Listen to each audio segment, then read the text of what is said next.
Welcome back. Well, Cinco de Mayo is still a few weeks away, but there's nothing wrong with a little bit of planning. Yeah, in the kitchen this morning, Chef Becky has a flavorful, spicy recipe that actually switches out the tortilla with a little bit of a twist. In the Kitchen, brought to you by Oldfields Appliance and Home Theater. Well, Cinco de Mayo is almost here, and we've got a great dish that has a good Mexican flavor, but a little bit of an Italian twist. That's right. I'm Chef Becky, and today I'm going to share with you my stuffed Mexican shells. It's a client favorite recipe, and I'll tell you how to put it together. Okay, well, let's first off run through the ingredients.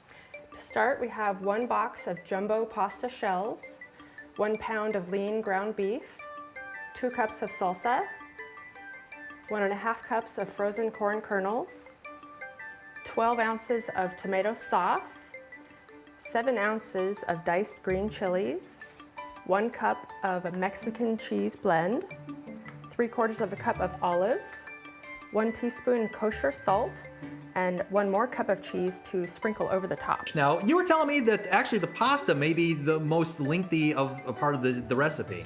That's right. We're going to start the pasta first and then cook the rest of it. Okay, well, let's get started with the pasta then. I always add 1 tablespoon of salt to the pasta water and a little splash of oil.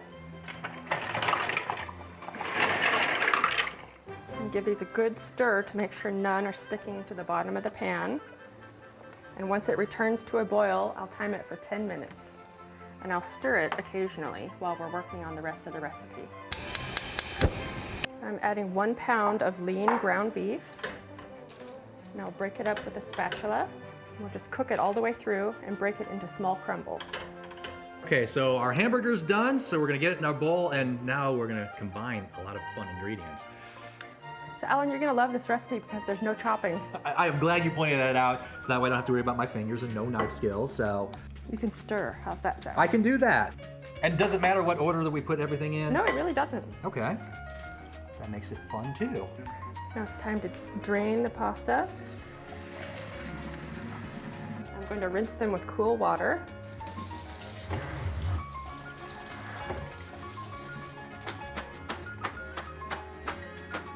So now our filling is ready and it's time to stuff the shells.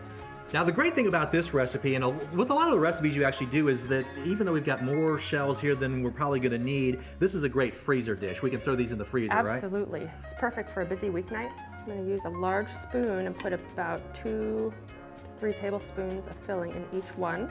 So the next step is to prepare the pans with a light mist of nonstick spray. So now that our shells are stuffed and ready to go, we can arrange them nicely in these I'm gonna let pans. you do that.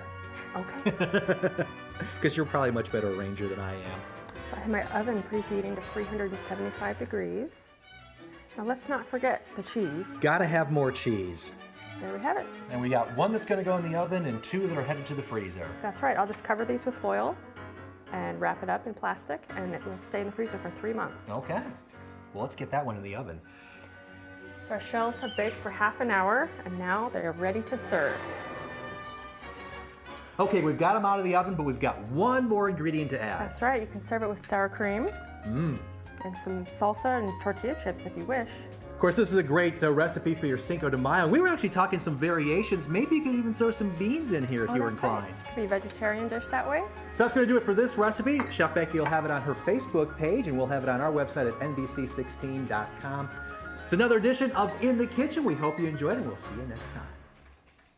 And of course, talking about how great you can make that a spicier dish if you want to add a little bit more jalapenos to it. And actually, we're talking about maybe you can even switch out the meat with beans, but there's so many different options that you can do with it. I love it. It's awesome.